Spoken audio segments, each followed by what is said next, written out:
Conviction over comfort is the decision to choose what is right over what is easy, even when everything in you wants to retreat to what feels safe.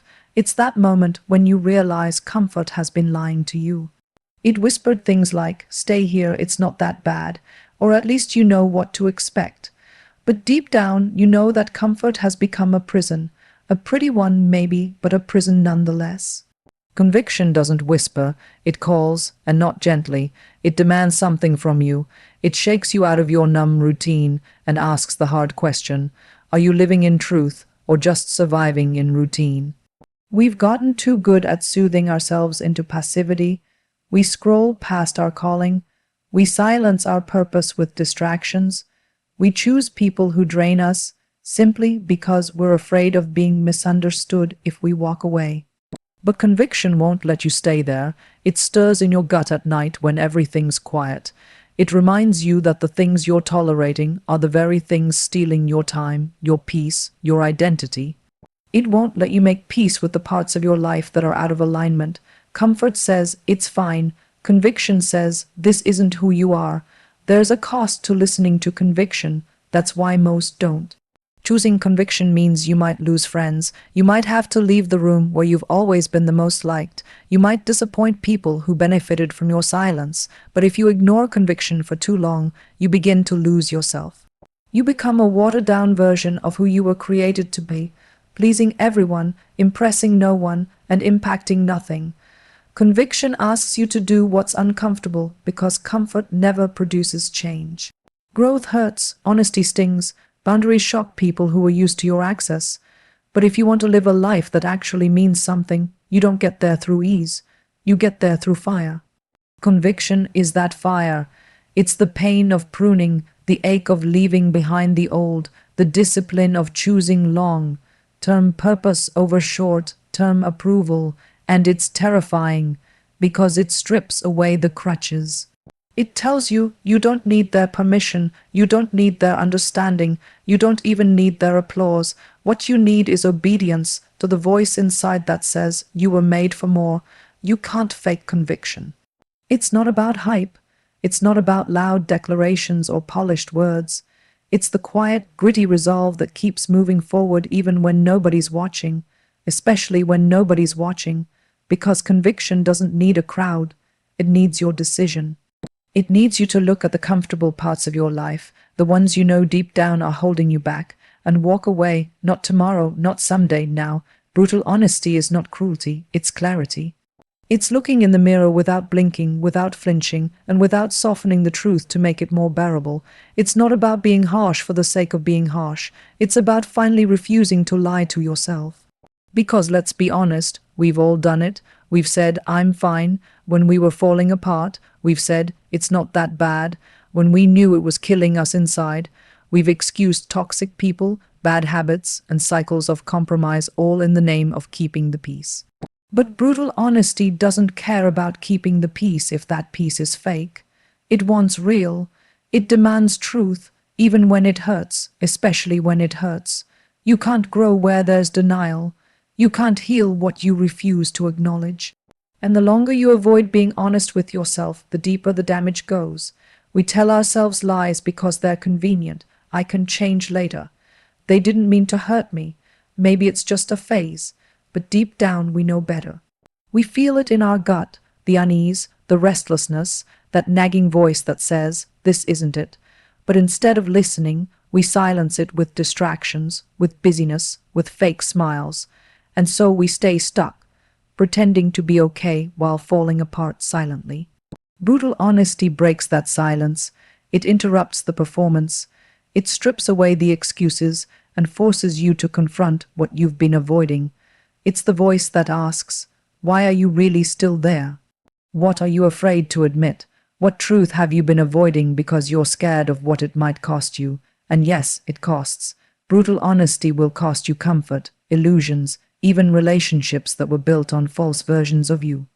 But it will give you your life back, not the filtered version, the real one, the one with weight, the one with substance, the one that has the power to actually change something. Being brutally honest doesn't mean you have all the answers. It just means you're done pretending. It means you're done sugarcoating your pain, justifying your dysfunction, or explaining away red flags. It means you're ready to get real about what needs to change, whether that's a relationship, a mindset, a habit, or even the role you've played in your own suffering. That kind of honesty, it's not just liberating, it's necessary. Because without it, you'll keep building your life on half-truths and surface-level peace. You'll keep chasing validation while abandoning your voice, and you'll keep wondering why nothing ever feels real. Brutal honesty is the beginning of something sacred. It tears down what's false so that what's true can finally breathe. It doesn't care how long you've faked it. It cares that you finally stop, not tomorrow. Not when it's convenient, right now. Say the truth, own it, speak it, stand in it. No more hiding, no more rehearsing. Just raw, unedited truth. That's where freedom begins. Accountability to self is the moment when the blame runs out. When the finger, pointing, the excuses, and the long list of they did this, and they didn't do that, finally collapse under the weight of truth. It's the moment you stop waiting for someone to come and fix it, to understand you, to rescue you, to apologize first. It's the point where you realize no one's coming to save you, and if you want change, if you want peace, if you want healing, you're going to have to take responsibility for your own life, not just the parts people see, but the quiet places too. The ones only you know. We live in a world that makes it easy to offload the burden. It's always someone else's fault. Our past, our parents, our ex, the system, the timing, the circumstances. And while there's truth in some of that, it's not the whole truth. Because at the end of the day, no matter what's been done to you, you're still responsible for what you do next. That's what accountability to self is. It's not self-blame, it's self-ownership. It's saying, maybe I didn't cause all of it, but I still get to decide how I respond. That response, that's where your power lies. There's nothing comfortable about this. In fact, it's painful. It means you have to admit when you've settled, when you've self-sabotaged, when you've tolerated things you knew were beneath you. It means looking yourself in the eye and saying, I've been hiding, I've been lying, I've been delaying, not because you're weak, but because you're ready to stop living beneath your calling. Accountability is maturity. It's strength. It's choosing not to be a victim in your own story anymore. People want breakthrough without responsibility. They want the new life without the hard choices, but it doesn't work like that. If you want to rise, you have to own the weight of your decisions. You have to admit where you've been wrong, where you've been lazy, where you've been afraid to take the next step. Nobody else can do that for you. Nobody else can carry that weight, and here's the truth. As long as you keep giving that power away, waiting for someone else to change, you will stay exactly where you are. You can't build a life on borrowed strength. You can't keep outsourcing your healing, your discipline, your growth. At some point, you have to decide that your life matters enough to take control of it, not perfectly, not without struggle, but honestly. Consistently, relentlessly. This isn't about perfection. This is about responsibility. It's about saying, if I want something different, I have to be different. That shift doesn't happen when someone gives you permission. It happens when you finally stand up and say, no more waiting, no more excuses, no more blame. Just me here now, owning what's mine and changing what I can. Sacred separation is not about isolation for the sake of drama. It's about setting yourself apart for the sake of clarity, growth, and calling.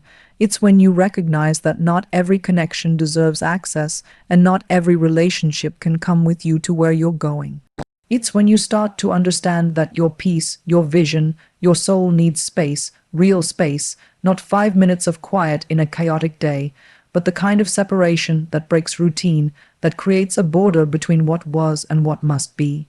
It's not running away, it's stepping aside, with intention, with reverence. There are seasons when God or life or your own inner knowing starts to pull you away from the crowd, not because you're better than them, but because you're being called to something deeper. And to go deeper, you can't stay attached to everything and everyone.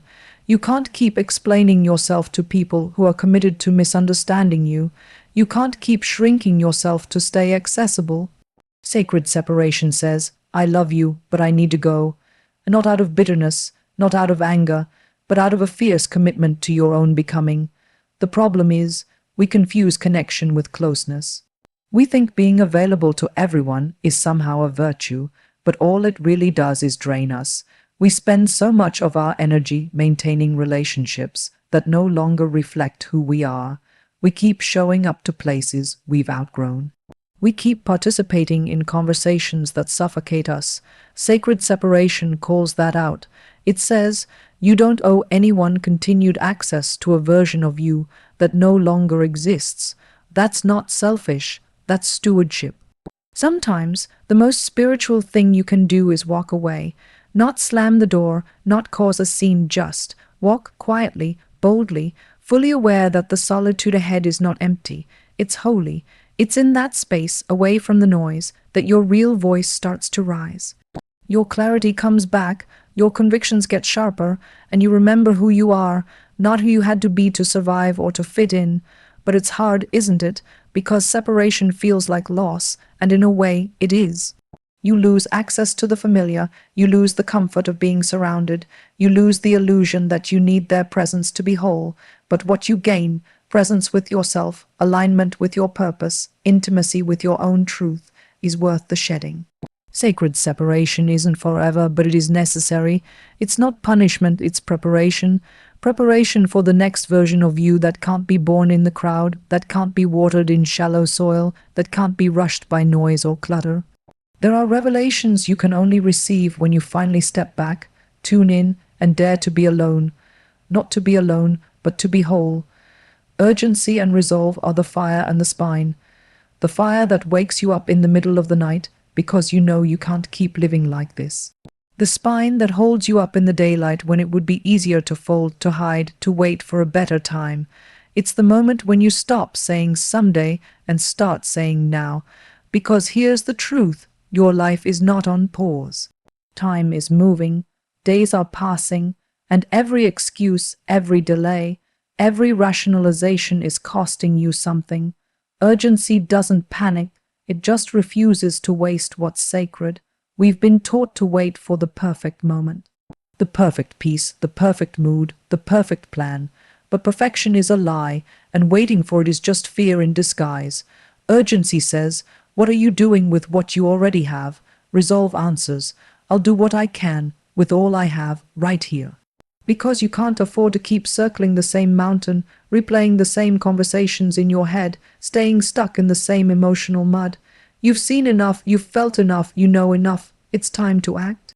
Some of you are standing on the edge of change, not because you don't want it, but because you're afraid of what it will demand from you. Let me be clear, it will demand everything. That's why urgency is necessary. You have to feel the weight of the now. You have to feel the sting of wasting another month in a place you've already outgrown. You have to get uncomfortable with your own delay, because comfort will lull you into sleep, but urgency will shake you into movement. And then comes resolve, the decision to not just start, but to stay, to keep showing up even when you don't see results yet, to walk away from distractions not just once, but every day. Resolve is what keeps you grounded when your emotions scream for an exit. It's what carries you when motivation is gone. This isn't about hype or a temporary spark. This is about building a fire that doesn't go out just because the mood changes. People spend years waiting for clarity while life keeps offering them windows to act. You don't need a sign, you need a decision, you don't need more time, you need more truth, and the truth is you already know what needs to go, you already know what needs to begin, you already know who you've been called to become. Now you need urgency to start and resolve to keep going. No more rehearsing, no more gathering opinions, no more apologizing for the fact that your time is now, because it is, and no one can walk this out for you. Not your friends, not your mentors, not your past. This one's on you. And if you're going to do it, really do it. Then let it be today. Let it be now. Let it be without looking back.